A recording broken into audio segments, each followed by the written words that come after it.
to the Entrepreneur Exchange on the Mesh Podcast Network, a monthly conversation about startups, small business with ideas, tools, and advice to operate your business more effectively.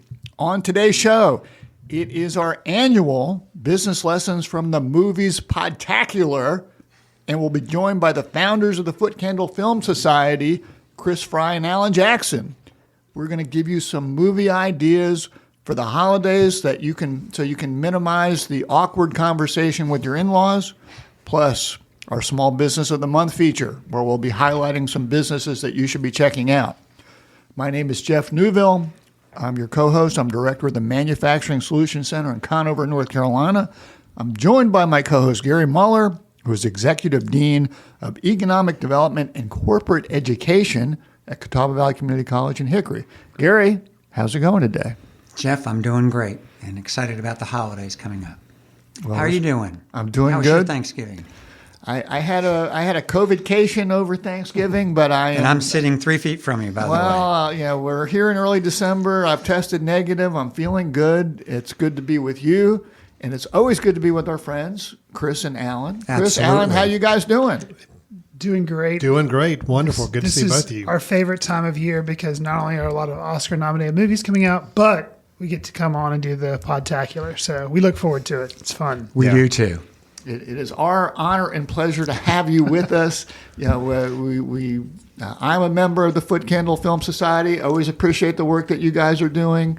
Saw that we get to hear about Joan Baez later this month, so looking forward to that. But today, you know, our goal, what we have to do here is we've got to come up with some movie ideas for our listeners, and we want these to have some business lessons in them. Don't have to be business movies, but we're going to creatively try to intertwine a few business lessons into our movie selections. And I think we can help with that. I think we're ready to go with that. All right. Our listeners, we know, we're all excited about the holidays.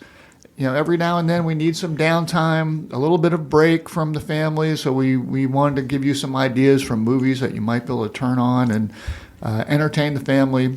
Some of them might be for the whole family. Some of them might not be. We'll try to give you a little bit of direction there, but we always have fun with this. So, yeah. Alan, Chris, which one of you guys wants to lead us off today? Oh gosh, everybody's pointing at me, so I guess that's going to be me. So that's fine. I can start us off. That's all right. Okay, I got one. I was debating between a few beforehand. This has been a year where there's been a lot of movies about business. I know some of you guys are going to be recommending ones that I would probably going to consider recommending as well, but I've pulled those off my list. And said, you know what? Now I'm going to go a little deeper. I'm going to go a little deep dive on this and bring up an interesting one for you. So, anybody a fan of the game pinball? Mm-hmm. Anybody play pinball a lot growing up? Sure. Pinball. So this seemed to be the year where there were movies made about these old nostalgic pastimes. We had a movie about the Beanie Baby craze, which I never saw. Don't know if it was any good or not, but I'm not recommending that one. We had a movie about Tetris, which I did see. I didn't like a lot. But Alan's another just one here throwing movies under the bus. That's right. Throwing them under the bus. It's just the holiday season is what I do. Just throw them under. But there was one movie that came out that I don't think a lot of people saw. Chris and I did discuss it on our podcast, reviewed it. It is Pinball. And it's the Pinball, the man who saved the game. Okay. So this is the story, the true life story of Roger Sharp, who's a young Midwesterner who overturned New York City's 35-year-old ban on pinball machines. First off, did not realize New York City had a ban on pinball machines for 35 years. What is for? More government Gambling. overreach, no doubt. What was it for? It was gambling. They considered it like a form of gambling. Yep. So because it was like, they felt like it was a game that was more based on luck, than skill. So that was kind of the argument for it with pinball. Well, so this guy, Roger Sharp, comes to New York City. He's an author. He's looking for some inspiration. He's going through some tough times in his life, and he finds a pinball machine at a establishment. It is, quote, undercover pinball machine. It's not one that's a legal pinball machine, but he still finds it and gets wrapped up in it and starts playing it. Sets himself off on a path of saying, I want to figure out how to get that ban reversed, because this is a game that means a lot to me. It's a game I have fun doing. I enjoy it, and more people should be able to enjoy this game. So that's the path he went on. It's a really good movie. It's well acted. It's got a great story to it. Not a documentary. No, not a documentary. It is acted film. So, Okay. But I think there's a scene early on, and I had to go back and watch part of it just to remind myself of it, that really kind of sums up why I think it's a good business lesson as well. It's so this gentleman, Roger, he finds the pinball machine. He starts playing it. He's not that great at it. He's kind of trying to get the hang of it. And he meets up with someone who's a much more expert player. They kind of have an encounter. And in learning to play pinball, he asks that other player, he's like, so what do I aim for? Like when I'm playing pinball, what do I aim for? And the guy tells him and says, well, what do you want out of the game? And all of a sudden that kind of changes his whole perspective of the game. It's not this thing where you have to try to hit a certain target or aim for a certain thing. It's like, no, I'm going to kind of decide how I want to play the game and how I want to try to keep getting the best score I can on it and getting the most enjoyment from it. So kind of that little lesson of, it's not really having to figure out something to aim for. It's like, no, what do you want out of this? What do you want out of this experience? And I thought that was kind of an interesting, broad message to kind of share from a business perspective too. He got into something that he's really involved in. He really enjoys. He took the efforts he needed to take to kind of figure out how to make it something that other people can now enjoy and experience and not be taken away from them. Just an interesting story. So I think there's some interesting business lessons in it too. To me, it's just fascinating to know that, there was a ban on pinball machines. We learned something new in our And podcast. him having to go into a courtroom and just demonstrate how it's truly got some basis for skill in it, and it's not just a pure luck-driven game. It's interesting. It's a really interesting story. It actually had a hearing where they had a pinball machine set up, and he came in and like demonstrate. Yeah, It's kind of pretty cool. I guess I always assumed that things would be banned if they actually had a payout. And the pinball that I have played, Right. the only payout was, I might get an extra. You get an extra ball. ticket or something. ball Right. or something like that Yeah, back but in the day. So that was the anyway. deal. So very interesting. And I think it was an interesting movie. It was better than it deserved to be. That was the thing is we saw it listed. We saw it kind of promoted a little bit. Very, very a few people saw it. But what is it on? Is it just on any of the streaming service now? Is it just I think so. for rental or yeah, and it never came to a theater. It just went straight online. Yeah. So that was why I think it flew under the radar for a lot of people. Safe for the kids or?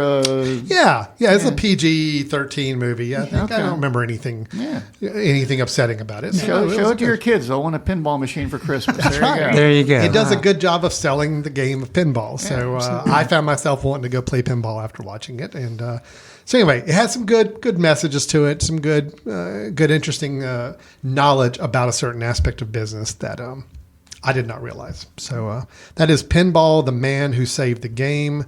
It is, it's got in it starring, you might have seen it. Did you see the remake of West Side Story that Steven Spielberg did?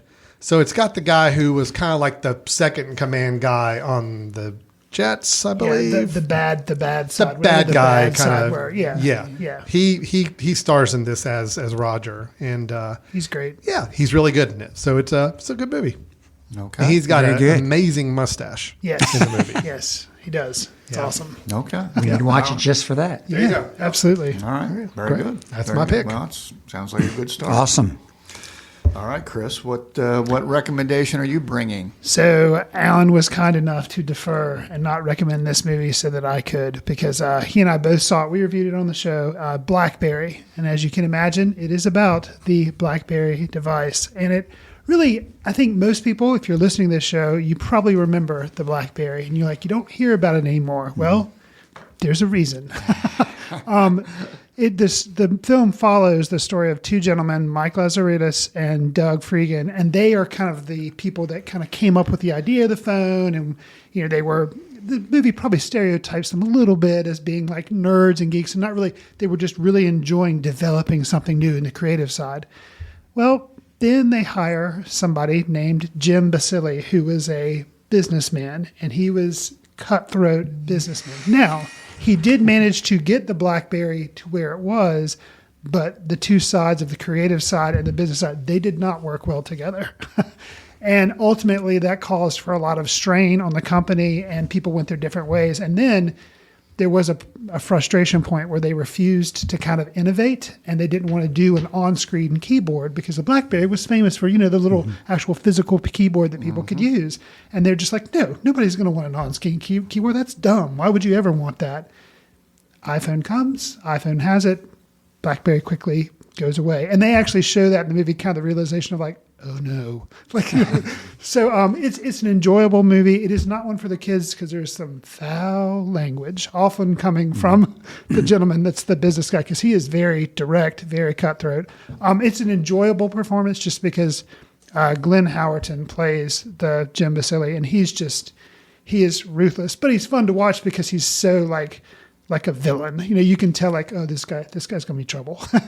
and he is, but it's a good business lesson. Maybe just be careful, when you're getting into business with people. And even if it is a massive success, just kind of, make sure everybody's kind of aligned on where you want things to go and how you want things to work, because it can lead to trouble.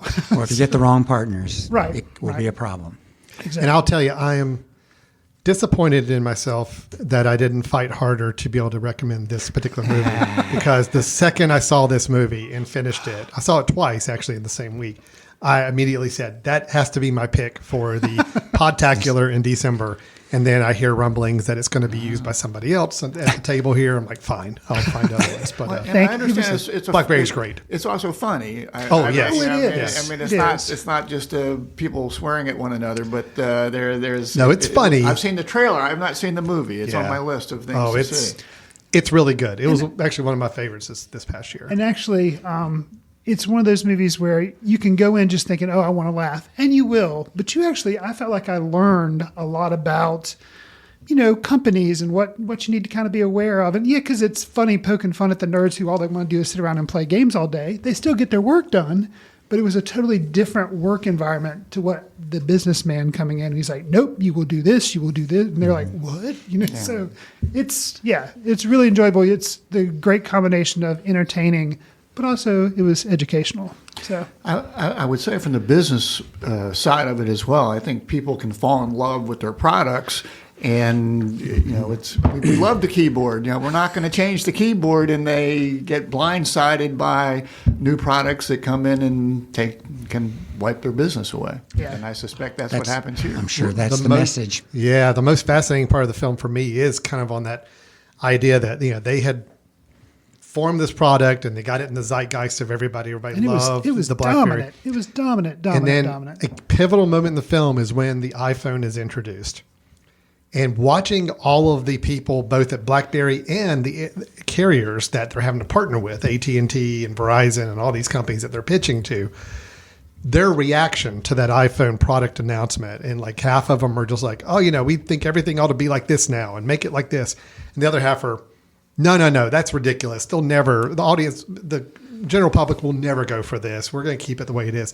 Watching that tug and pull going on after that was just amazing to watch in a film version, and it was entertaining to watch, but it was also extremely educational about the marketplace and how ruthless it was at that time period, especially. So anyway, it was a really good movie. And today, iPhones have what percentage market share? I don't know what it is, but it's a big one. It's a big one. It's a big one. 110. Yeah, 110%. There you go. That's good. If it's not an iPhone, it's now phones that look just like an iPhone. So that's pretty much it. So very cool. Do BlackBerry still exist? I don't know. even know. I don't know. It's been a long time since I've heard the word BlackBerry. Actually, very small niche niche audience for sure. Yeah. All right. Gary, you always bring some interesting movies God bless you. To the podcast and find a way to intertwine business lessons. What are you gonna share with us today? Well, I've got, just like we were talking about, had multiple ones to choose Well, from. you'll have another chance, so don't shoot all your bullets. Okay. Okay, well, I'm going to go with King Richard. King Richard. Okay. Mm-hmm. And why did I choose that? You tell us. Well, actually, it was on an afternoon, just started watching it, and I said, hey, this is pretty interesting. I mean, I'd heard some very positive things anyway. Yeah. And, of course, it's about Venus and Serena and their dad and how he managed them through their careers, or starting from when they were knee-high to a grasshopper to become superstars. But it's also a lot about the business side and what he did. Some people thought he was doing some really good things. Some people thought he was taking advantage of. But as it turned out, he was doing a lot of good, positive things Yeah. for his daughters. I thought it was a surprisingly good movie. I did too. I'm typically pretty critical of. I'm a big tennis buff, and I'm always critical of films that are about the tennis world and kind of the biography side of it.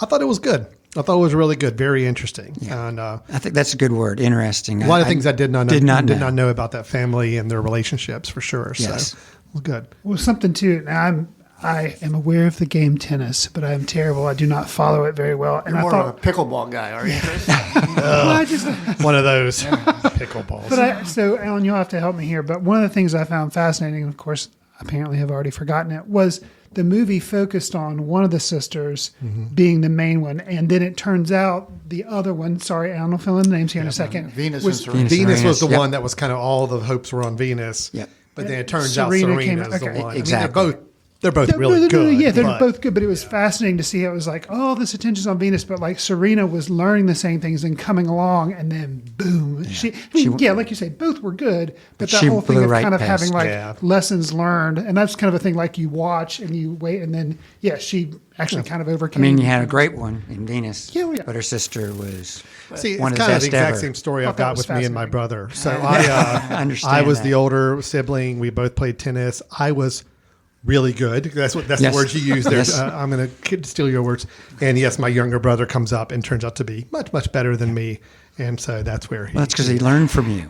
right. That's what I say it was. I was more of an inspiration, I think, exactly. to him than anything. You So paved the path. I did. And I think at the end of King Richard, doesn't the dad tell his younger daughter, Serena, said that there are great things in store from you, and you are going to be the greatest player of all Yep, time, that's or exactly something right. to that effect? I mean, so it's got a great ending. That I came mean, out we're going to and have a people- sequel, or is Will Smith still untouchable? I don't think that's going to happen. still person non grata right now, I think. So yeah. Now he won Best Actor for that. He did, yep. And is that the same award show where he whacked Yep. Chris Rock? It is. Same one. Okay. Well, so He got the Best Actor award after punching the MC. So yes, after punching the MC. Yeah. Okay, It's good. Well, that's So makes for a good show. There you go. All right. Yeah. All right. Yeah, King Richard. That's good. It was a good movie. I liked it. All right. Good job, Gary. Thanks, Dad. So you guys mentioned that there were some good business oriented movies that came out this year. You know, Yes. and there are some years when I think we struggle a bit, and we have to go back in the archives and the vault to find some things that we think Yeah. might fit the. But I also saw that there's some good things, and I'm going to recommend the movie Air, which is about Nike basketball shoes and Nike's quest to develop their strategy for selling basketball shoes, which revolves around them recruiting one player, Michael Jordan. Now, as listeners of the podcast know, I'm sort of in the bag a little bit for the University of North Carolina, which I attended, which Alan also attended, and I suspect he's in the bag there as well. I am. I have got like multiple layers of bags. I am deep into. Okay. At the bottom of yes. So. But yeah, the story. I don't know if Michael Jordan actually speaks, and we don't really see Mike. We see the back of Michael Jordan. Is we're sort of kept away from him. That's sort of part of the attraction of the movie, and it really focuses more on his mother and her relationship with the guy that plays Sonny Vaccaro, which is Matt Damon. Ben Affleck's playing Phil Knight, and he has a lot of fun with that, it's just at the time, Nike really does not sell a lot of basketball shoes. They're more of a running shoe, and Adidas and Converse are the two big brands, and everyone assumes that Michael Jordan is going to go with one of them because I think he was wearing Adidas. I'm not sure at that point in time, but I don't remember, but yes, it was one of the two. He never wore Nike shoes, and his college basketball team did not have an arrangement with Nike. They were not providing that sort of equipment to him, so they really had to do some out-of-the-box thinking on how to recruit Michael Jordan. And And Matt Damon encourages his engineering department to come up with a totally new shoe and comes up with a totally new pitch where they're going to just focus on one person, and convinces Michael Jordan and really convinces his parents that he doesn't want to be one of a stable of many different basketball players. This is going to be all about him and going to create his brand. And, it's a totally new pitch.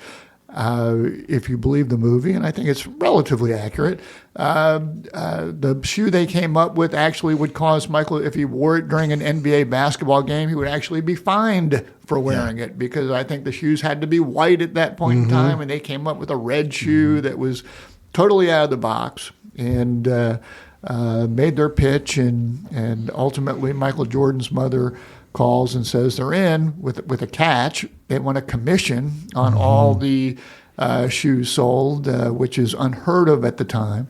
And Nike ends up agreeing to it. And ultimately, it worked out well for everybody. I think it worked out pretty good for them. I think they did all right. Yeah. So, from a business lesson perspective, we all talk about coming up with some sort of competitive advantage and finding a unique way to market yourself. And Nike came up with a unique shoe, unique way to market Michael Jordan, which worked out very well. And one thing out there, and I'm not sure this is a lesson, but I sort of want to throw it out there. They bet on one guy. There are times when you bet on athletes, or not just athletes, people that feels like the right thing to do, but then they end up getting arrested or embarrassing themselves in one way. So it can be a risky strategy. We just talked about one. Yeah, we did. Is true. Absolutely. Yeah, that's right.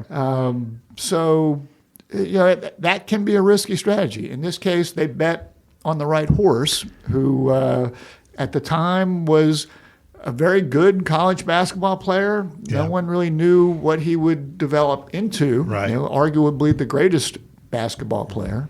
People from UNC will argue that all day long. Sure. Well, people from Wake Forest will do that. Right. But there was a lot of risk in this strategy as well that paid off for Nike, certainly paid off for Michael Jordan. Well, I think there are echoes of that kind of from BlackBerry that we talked about, taking risks. And so they're like putting all the money behind one person, like, no. No one else does that. They're like, right. But that's what we're going to do. We think this is going to be big. The whole fine thing, they're like, that's advertising. Great. Whatever it is, fine. We'll pay it. And it's like, okay, that's an interesting way to think about it.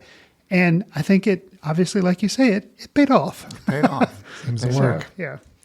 Yeah, I honestly think, and this is why I knew you two would be picking these two films. I think BlackBerry and Air are the two best business lesson films. I mean, absolutely released this year, but they both just, for somebody really looking for some insight into the business world, some hopeful, good inspirations of what to do or not to do, and I think these two are just really good in those examples. So yeah, Air's great. And kind of educational for me, because I didn't really realize that Nike was usually just originally a running shoe. Like their basketball, they just were not even a blip, barely a blip. They just didn't exist. And now, that's what you think of them. I mean, they still do running shoes. I have some. But for them to go from being kind of the third, fourth tier to being one of the best, it's pretty impressive. And it was a fun movie. I mean, Ben Affleck and Matt Damon, when they're in the same movie, that's sort of a fun dynamic. And Jason Bateman and Chris Tucker Jason Bateman are in there, and it's sort of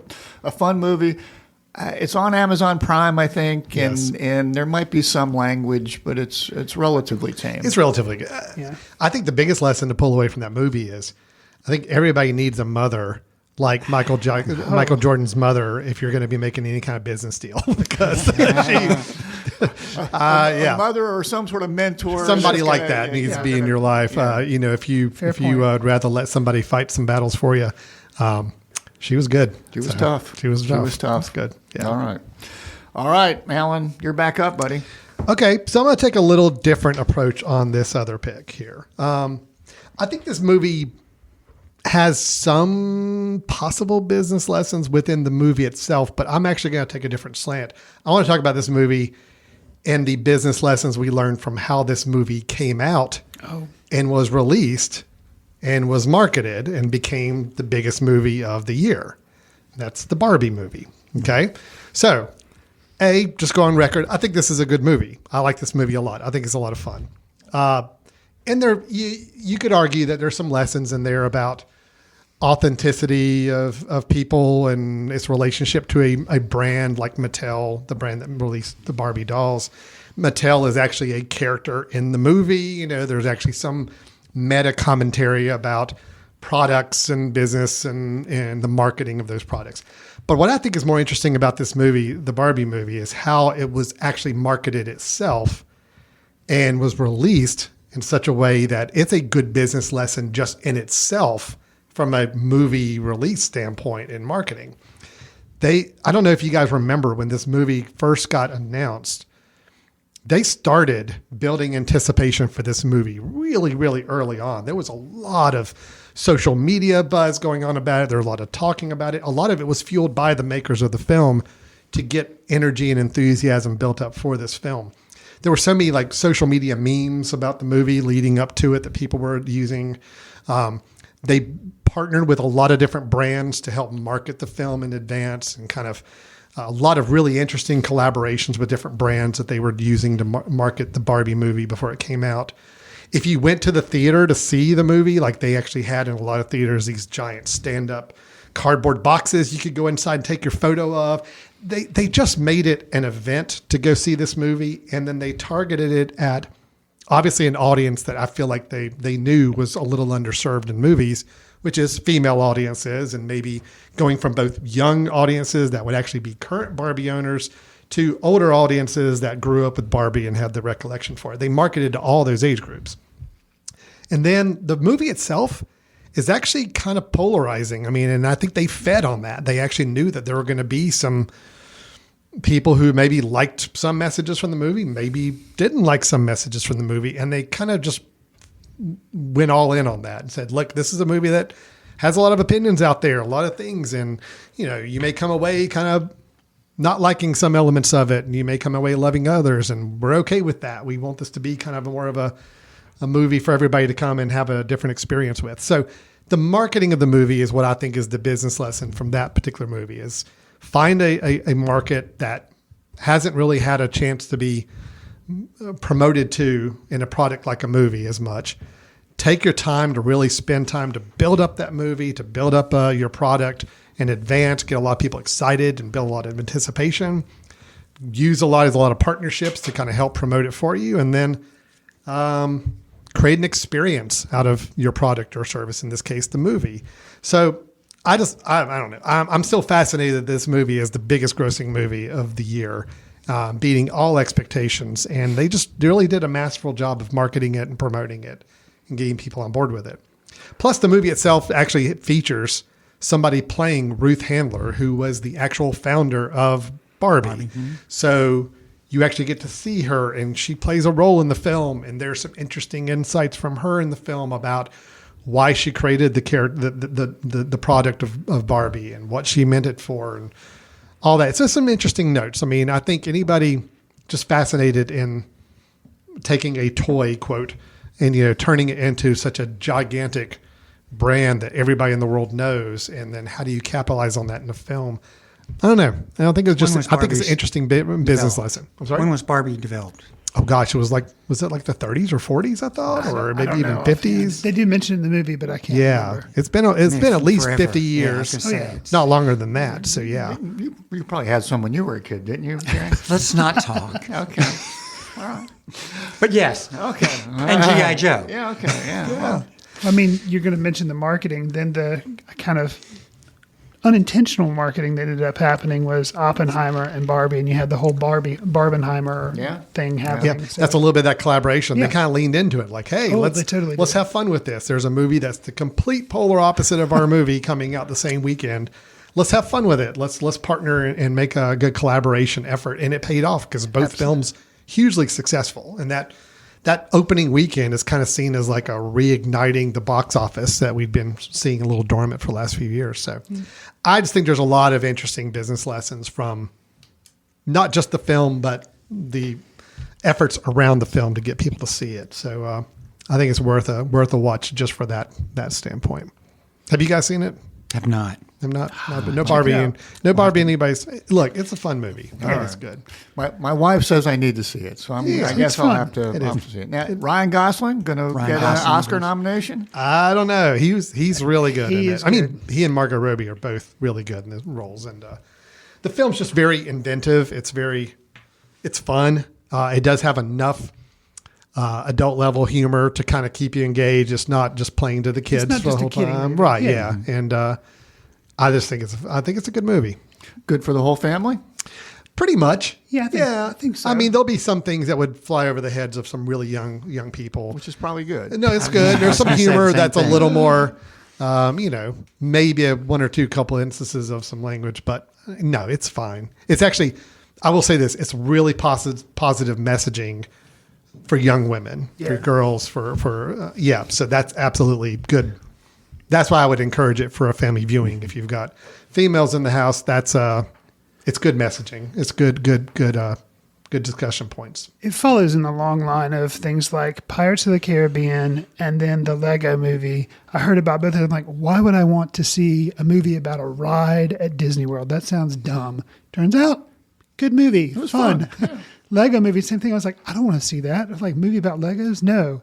Great movie, fun, So this like Barbie movie, you're like, but no, it's actually, I found it really enjoyable. So it's another one of those where, surprise, it's actually pretty good. So yeah, it's worth checking out for sure. So that is Barbie directed by Greta Gerwig. Highest grossing film by a female director ever, which is also pretty cool too. So, Yeah. Very good. All right. Sounds good. Chris, what do you know? So I'm going to go way off the beaten path with this one, but I think it is kind of a tradition here. A lot of times I do use a documentary as one of my choices, so that's what I'm going to do with this choice. So tell me, do you guys remember right off the top of your head? Do you know what the album cover to Dark Side of the Moon looks like? yes. Alan says yes. I do not. Jeff Newell says no. Okay, Gary says no. Okay, that's okay. I'm trying to think of some of the other ones. Well, you have seen these album covers. So Dark Side of the Moon is the prism with like the bolt of light and then it turns into a rainbow. Okay, now you're nodding your Yeah. heads. Okay. So the people responsible for these images was a art company, kind of a collective called Hypnosis, and they were in England. And it was these two guys. One was, they have awesome names. One is Storm Thurgenson, and the other guy was Poe. It's short for Powell, which is his last name. They got together. They were both like art students. They got together and made this really wild, weird collage for some musician friends, Sid, David, and Roger. The resulting album and album cover was Saucer Full of Secrets, which was one of Pink Floyd's first albums. They then go on to make a lot of their album covers Pink Floyd's. Not only that, then they can go on to make album covers for Paul McCartney, Led Zeppelin, Peter Gabriel. So like I'm saying, it's when they're holding these, at some point in the film, they have one of the artists, he's like pulls out his portfolio and he's holding up these images and you're like, oh yeah, I've seen that. Oh, yep, I've seen that. So it's just awesome the amount of art that these guys did, and they started from nothing. Problem, kind of similar to BlackBerry, they're both very creative individuals. One was more of the photography end, and that was Poe. And then Storm Thurgenson had kind of an idea how to do like collages, and he organized talent. Like they have some behind the scenes of him talking to Paul McCartney to do the Band on the Run album thing. And the way he's talking to him, like, I can't believe he's talking to a Beatle like that. But he's like, do this, nope, do that. Like, you're like, okay. But he was, and everybody, kind of the documentary admits, a little hard to get along with sometimes, very abrupt, but genius. Very genius with his ideas, the album covers that he pulls off. But unfortunately, it was a little bit of that happened with him rubbing people the wrong way. And also, he was so much so an artist, he did not really monitor the money or how much was being spent. And it's so much so that at one point, Poe's like, okay, I'm out. Because he kind of sees where it's going. He's like, we've done some really good work. They did like, I think almost every album cover for Led Zeppelin. So there again, big deal. And even though they were getting paid well, the money was going out just as fast as it was coming in.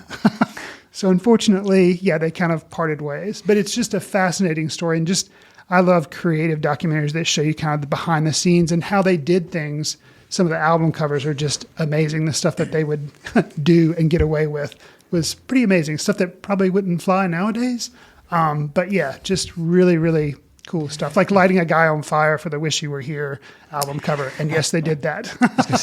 So yeah. We don't get to see many album covers these days. Well, and that's true. That's yeah. Some people listening like, do what? So yeah, but even after albums, there were these things called CDs, and they would have a little bit of art in there. But yeah, nowadays, it's hard. But there was an art form not only to the music, but then to the album art. So this kind of made me nostalgic about that. So the name of the documentary is Squaring the Circle: The Story of Hypnosis, and that it's on Netflix. So if you have a Netflix subscription, it's free. Go in there and watch it. And just, Alan, for you, the director is somebody that's really heavily involved with, I think, U2 and Depeche Mode, Anton Corbin. Oh, he yeah, did a yeah. lot of their Oh, video he did work. that film? Yeah, so Oh, he I did didn't it. know So that. it I looks like really his sharp. stuff. The images Yeah, and yeah. everything are really cool in it. that's So good.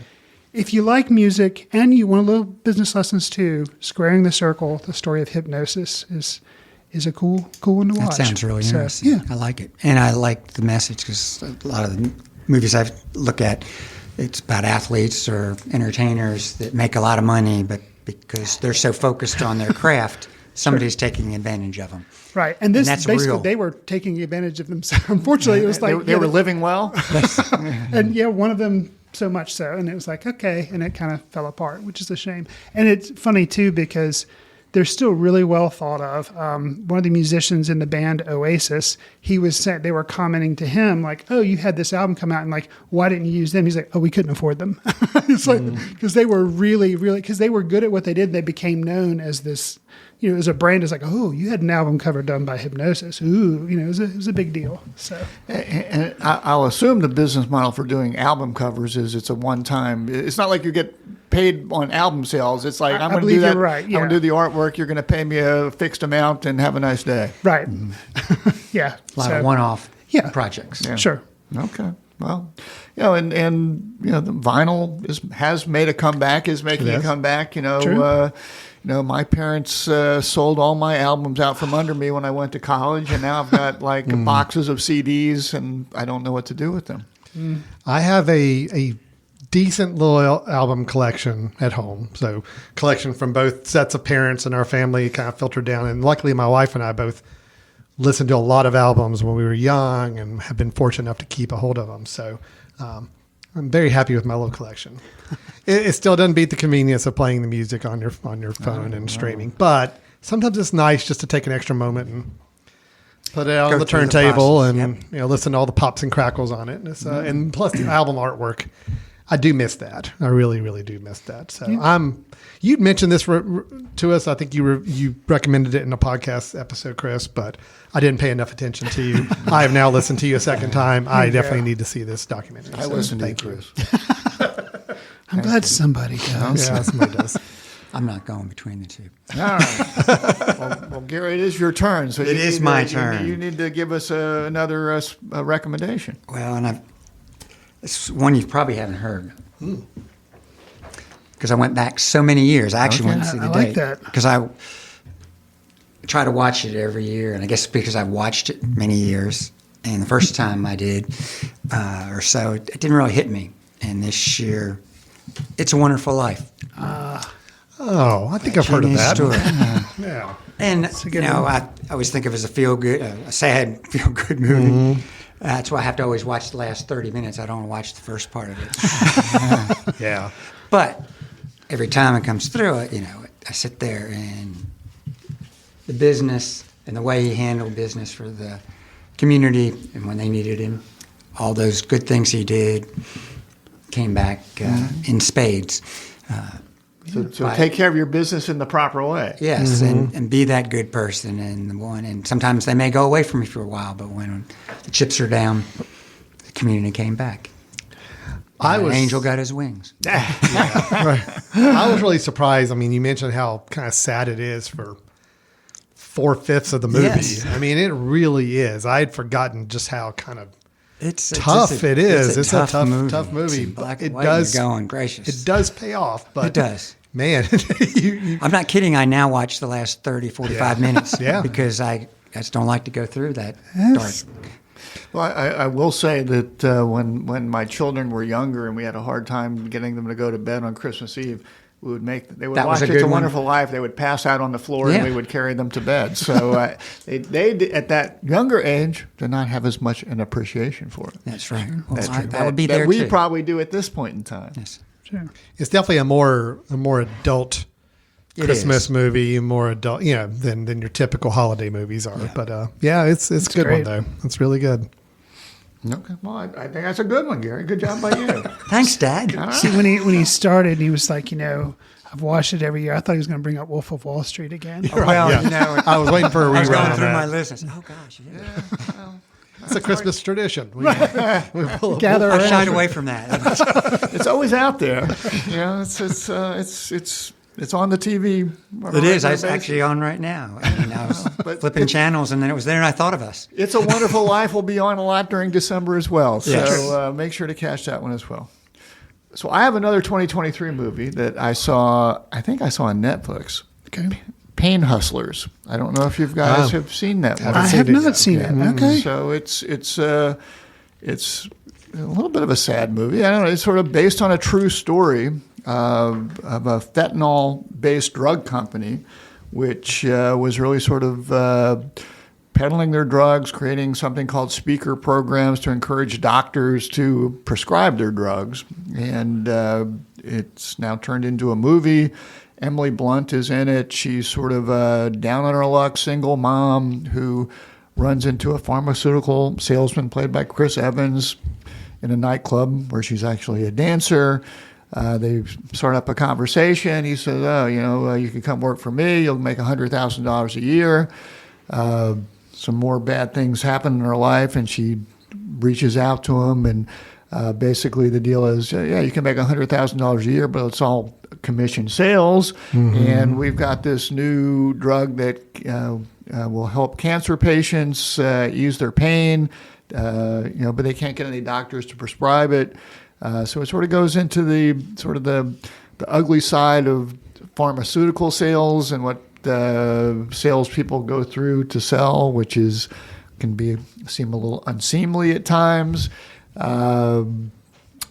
Basically, once she becomes very successful, makes lots of money, the company sort of plateaus at some point in time, and the owners of the company said, well, in addition to cancer, let's just sell it for general pain relief. And people start to have some bad reactions. Some people actually overdose and die, and not good things happen. She sort of comes to the realization that this is a bad thing, and basically she goes to the U.S. district attorney and turns them in, and Oh, wow.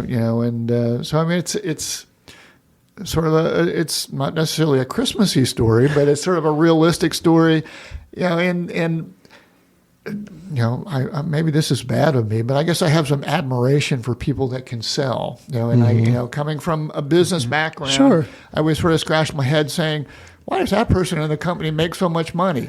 Because they can sell. And You got to have revenue. you got to have revenue, and so I have an admiration for people that can sell, even though sometimes it can be unseemly. It's a wonderful life. But it does come back to a morality tale of not crossing certain lines in your business, and obviously this company did, and people go to jail and pay the price, including the whistleblower. I guess I'm giving away too much, but it's a well acted, good movie. It's out there on Netflix. I don't think it was in the theaters. I think it was. I think it went straight to I think Netflix. it was straight to Netflix, but it's got some language, and it's dealing with some serious subjects. It's not for the whole family, but it's worth giving a watch. Okay. And that's Pain Hustlers. Pain Hustlers. Okay. So Emily Blunt, Chris Evans, Andy Garcia's in it, Okay. who I think is aging very gracefully, and worth a watch. Very good. Yeah, Anyway, good. so another 2023 movie. Impressive. I know. I was gonna say there were some pretty good ones this year released for our purposes. So yeah. Okay. All right, so we've given you some good movies to watch, and some time that you can spend over the holidays or after the holidays, whatever. We like to do a lightning round with our guests, Alan, Chris. You guys up for a little bit of lightning round with us? Yes, sure. I got A lot of pressure. A lot of pressure. It's very my tense. lightning round questions. Our lightning round this month is sponsored by a friend of the podcast, Ned Ryerson, and Ned Ryerson Insurance. Whole life, auto, flood, home. You can't have enough insurance. No, you can't. Am I right? Am I right? All Am I right. right? Check it out on the internet. All right. Nice. So we've got some quick questions, quick answers. I tried to clue you into one of my questions because it's not really a quick question for you two. I see. But what is your all-time favorite movie?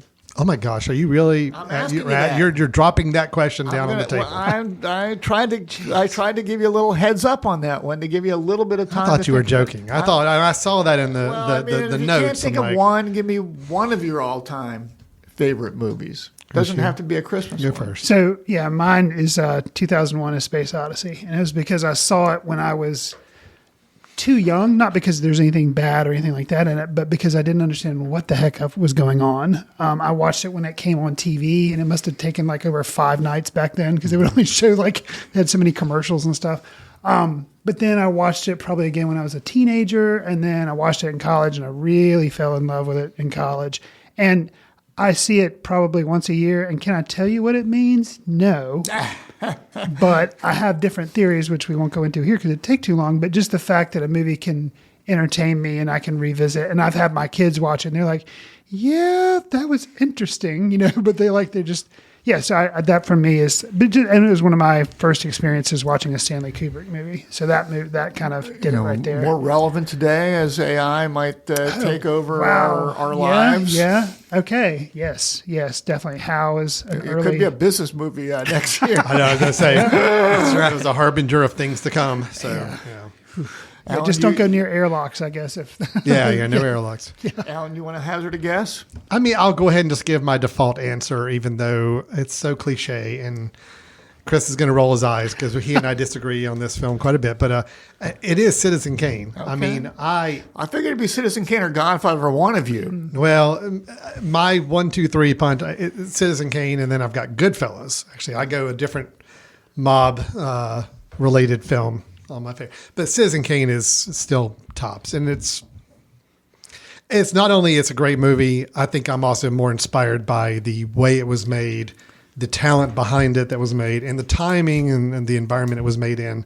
Just to look back at, what was 1941, I believe, when it was made, and still just an amazing film for that time period. And Orson Welles, reading biographies and books about him all the time. So anyway, Citizen Kane. That's all I'm going to say. Gary, you want to hazard? You have a favorite movie out of curiosity?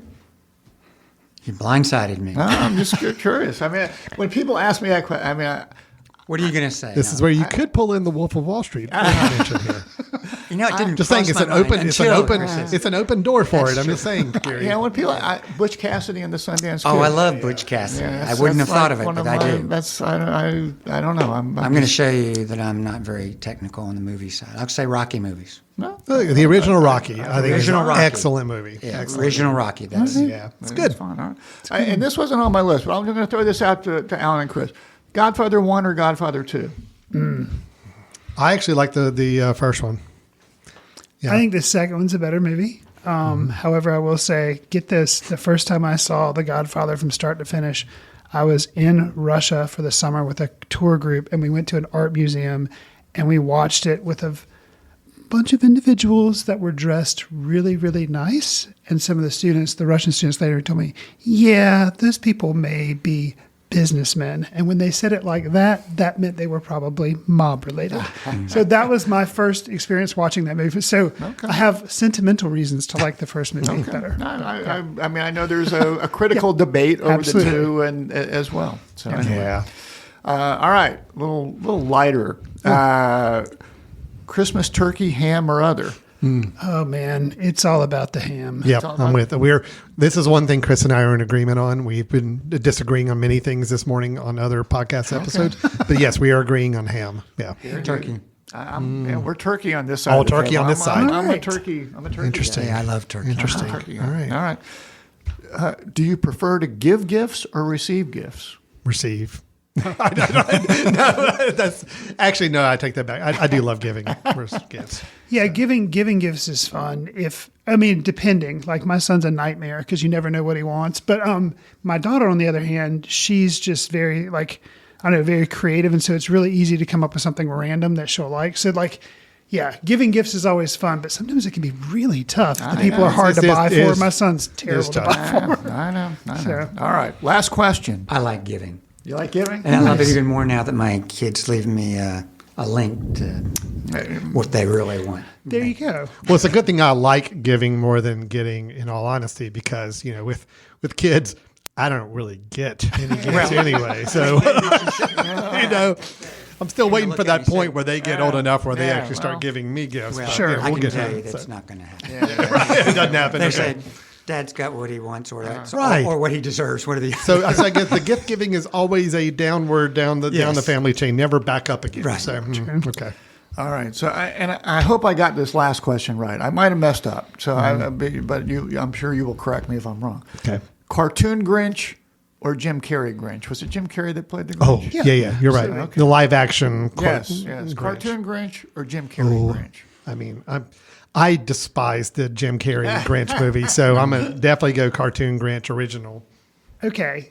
I actually like, I'm not saying it is a good movie, and it is way too long. Alan's just sighing, but I actually like the Jim Carrey Grinch. That's okay. So, No, we're not judge. This is a judge-free area here. I'm judging. Chris. I am judging. I think I'm definitely in the minority on that one. Okay. But I probably because of the runtime, I think I probably prefer the cartoon. Yeah, I did too. Well, and the cartoon is a classic. Yeah, It is a cartoon classic, just yeah. works. I Those mean, of us it that grew up just at a certain works. point in Yeah. time probably grew up with cartoon Yeah. Grinch, and it's like we don't need a live action Grinch. Anyway. Now there was technically a third Grinch, that's true. which was a CGI animated Grinch movie that came out not just a few years ago. That Benedict. Benedict Cumberbatch playing the Grinch, which is actually it's better than the Jim Carrey movie, I think. Still no match for the original animated thing. You want to weigh in on Krampus, or we? Well, I like Krampus. You do Krampus like is fun. Krampus? Yeah, Krampus is a fun I have movie. not seen that one yet. Yeah. I know of it, but I have not seen I mean, it's a good cheesy I mean, B, I think B-horror movie. I don't think I've seen the whole movie, but I'm more familiar with it through the show The League. I think they had some. Oh, Krampus on it. I haven't seen that show, it's but a little Krampus is pretty fun. All right. Yeah. All right. Thank you guys for playing. We like to end up our podcast giving a shout out to some small businesses. Chris, Alan, you guys have any small businesses that you want to give a shout out to? I mean, I do. Yeah. Chris, you want to go first? Sure. So I first became aware of the small business that I'm going to nominate, and it would be Biddy and Bo's Coffee. And they actually started in Wilmington, North Carolina in January of 2016. I, however, living in my little cave, was unaware of them until I visited Savannah, Georgia, and we came across their coffee shop. My wife was like, "Oh, yeah, I want to go there. I've seen it on the Today Show." I was like, "Okay." So we go in, and it was a really cool experience. Of course, the coffee was great, but what makes it special, and I'll get into a little bit of the background, the history, is it was founded by two parents, Amy and Ben Wright, and they had 4 children. And Lily and Emma Grace, Bo and Biddy. Lily was born with autism, and Biddy and Bo were born with Down syndrome. And so their whole thing was, you know what? As they got, I guess, maybe older and they were having trouble sometimes finding jobs, they said, we're going to make a place where people with intellectual and developmental disabilities can get employed and find jobs and learn, also, job skills and things. And so they founded Biddy and Bo's, and it started in Wilmington, and now there's one in Savannah, and apparently there's ones all over the place, all over the United States. What's cool, too, is they do have a website, which is Biddy and Bo's Coffee, and they sell like mugs and T-shirts, also with sayings that are just really cool, like kind of, broaden your mind, and just little things like that kind of help you realize, like, yeah, we're all people, So it's kind of a feel-good place to go, but then they also sell stuff online if you want to get an unexpected Christmas gift for somebody. But yeah, it's a really cool, I guess, smaller business because they are just a small coffee shop. But yeah, it's Biddy and Bo's Coffee. It's a great story. Yes. So, Alan, you have something? So God, I'm really I'm really worried about recommending or talking about this small business. What's your guys' listenership on this show? I mean, is there a lot of people listening to this show? Are they kind of here all in this local area? This is important. I need to kind of get a sense for this because I'm partly wanting to keep this a secret, this company. But I want to recommend it, but yet I don't want to give them too much business because then it's going to be hard for me to go and enjoy it. Listening group right here. Yeah, All right, so this is pretty much it. I don't think they'll get overwhelmed with business. I mean, we have a small, dedicated group of listeners that by this time in the show, Calvin, Fine. Well, I know with you're us. a fan of this place. This I know is an you eating already. establishment. Oh yeah. So you already frequent it. So that's a lost cause. My wife and I, seriously, the first time we went here and we ate there, we drove home saying, okay, we should not tell anybody about this place because we love the fact that we can still go on a Friday night and walk in and not have to wait forever. And they'll be busy. But I'm sure they're the not owners like slammed. that. Yeah. So the restaurant is here in the Hickory Newton Conover area. It is Casa Azul Mexican Kitchen. So this took over a Burger King building on Fairgrove Church Road. Burger King I used to remember when I was growing up around here. And normally when I see a restaurant go in and take over an old fast food place, they normally don't do a lot with it. exactly I mean, where it's you're not talking. always the most impressive place on the inside, decor and environment wise. But we walked into Casa Azul Mexican Kitchen because my wife and I love Mexican food and we try out a new place if we hear about it. And not only is the food really, really good, the service is great. I have not gone there where I haven't been just pleasantly greeted and treated by staff. But the decor is also amazing. They've really done it to where it's unrecognizable on the inside. You could never have told that this was a Burger King building before.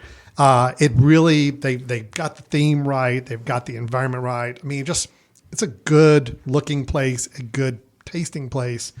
And I love it when a restaurant gets it all right and they're doing everything the right way. My wife and I have decided that when we are done working full-time for a living, what we want to do is we love going into restaurants and critiquing to ourselves the environment. Okay. We feel like restaurants sometimes miss the opportunity to really make a great environment for their restaurant. The food may be excellent, but if you've got neon beer signs on the wall and a TV playing NCIS on the corner, and it's just, you're not really creating an environment for people to want to come enjoy food there. We just critique the heck out of these places and just pick it apart. And we say, one day we're actually going to leave a write-up on the table for the owner and be like, hey, we just gave you a critique of your restaurant, by the way, just to let you know. Kinder than doing it on Yelp. Yeah. Right, exactly. Yeah, I'd rather do it directly. I don't not want to spread negativity online. But Casa Azul we went into, and it's like, we have no notes. I mean, they've got it. They've got it down. It's great. It's always busy, but we've never had to wait, which is interesting. So that's why I'm nervous to recommend it to too many people. But yet, I want the business to be successful. Exactly. They do deserve it. Well, based on our last report, we have listeners in California, Colorado, Okay, New York, well, then we're Charlotte, not worried about that. So, I mean, but they'll be rushing here. Oh, yeah. They're coming to the East Coast, to the foothills of North Carolina. I do say Right this off is a place. I-40 Right off I-40. It's off the interstate. It's on Fairgrove Church Road. Casa Azul Mexican Kitchen. It's the only restaurant I can remember having gone to twice, like back-to-back nights for dinner. Nice. Because it just really like it. So that is it. They're doing it right. It's a small business doing it right. I mean, making Mexican restaurants, we have a dime or dozen all over the place nowadays. How do you make yourself stand out? You create a really great environment. And I think that's what they've done with their restaurants. So That's high praise from judgmental Alan Jacks. very judgmental, yes. So, Gary, what are you going to? I've got one that'll be tied to you and the CVCC family. The Plemons family, Nick and his wife Haley. Haley's a cosmetologist. Knows Tammy very well, obviously they do, because Tammy used to work with Nick. They're opening or have opened Magnolia Salon and Suites in Maiden. Oh, And wow. so it's a nice young family. Okay. Our listeners won't know, but I was flipping through it. So there's their family. Oh, wow. A growing family, and Nick's doing well with his job, and she wanted to start a business as well, start a family, and she's awesome. in what she does. So we highly recommend people going to the Magnolia Salon and Suites. Okay. So what do they offer there? I mean, it's a salon, so it's like is it hair salon? Is it okay? And then That's one of her suites. specialties. But Is she that does a lot of something different- where you can stay there? Yes. Well, no, good question. Where people can rent Oh, rent like places other that they need. hairstylists and other folks Oh, doing I those see. type Okay. of things. Yes. Gotcha. Good question. Glad Yeah, you yeah. asked that. Okay. That's neat. Very good. And that's in Maiden, North Carolina. Right down the street. And good family. And I know she's very talented. Awesome. So we That's want to great. wish I them hadn't well. heard of them, so It's just brand new. yeah. Well, you want to look good for the holidays, that's where you can go. There you go. So, Why'd you look at me when you said that? It's your business, guys.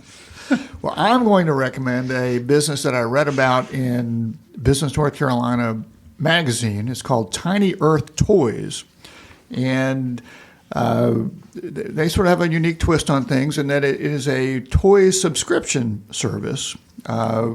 Many families, particularly if you have young kids, you probably have a lot of toys lying around that maybe you trip over or step on and whatnot. And, at some point maybe are not age appropriate. So a woman named Rachel Classy launched Tiny Earth Toys in early 2021.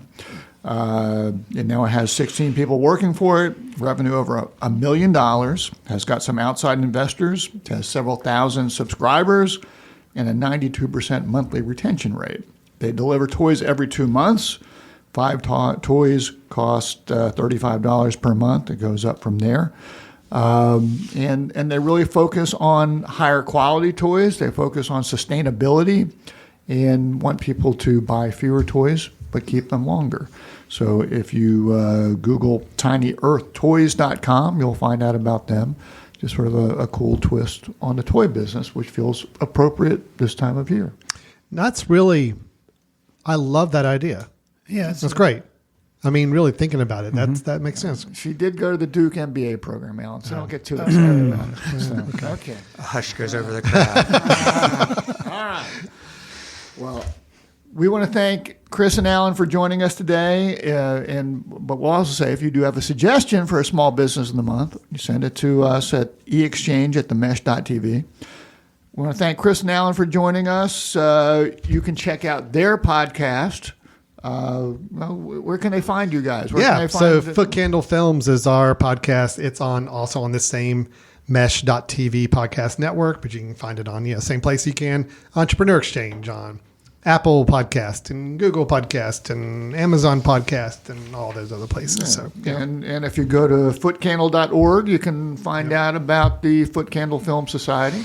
Yes. Are you accepting members, or are we shut down at we this are. point in time? Yeah, no, All right. we're letting getting new members in. We've got some room available, so we host monthly screenings and film screenings in downtown Hickory, North Carolina, every month, and all screenings are open to the public as well, space permitting. But we could let members kind of come on in for their annual membership for free, and we're showing the Joan Baez documentary in 2 weeks, I believe, I believe that's right. Coming up for December, and then we'll have some good films in January, February, March too, and a lot of Oscar-nominated films, I'm sure. absolutely. And they also put on a film festival each fall here in beautiful Hickory, North Carolina. I've gotten a lot of notoriety for that as well. So And this will be our 10th year. Coming up, Wow. 2024 is our 10th year. Yeah. Well, so we thank you for the work that you guys do locally. We thank you for being on our podcast. Gary, Merry Christmas. Happy Merry holidays. Christmas to you. Happy holidays to you and everybody. Yeah, wish all of our listeners happy holidays. We will look forward to talking with you again next month. And everyone have a safe, great holiday season. Merry Christmas and happy holidays.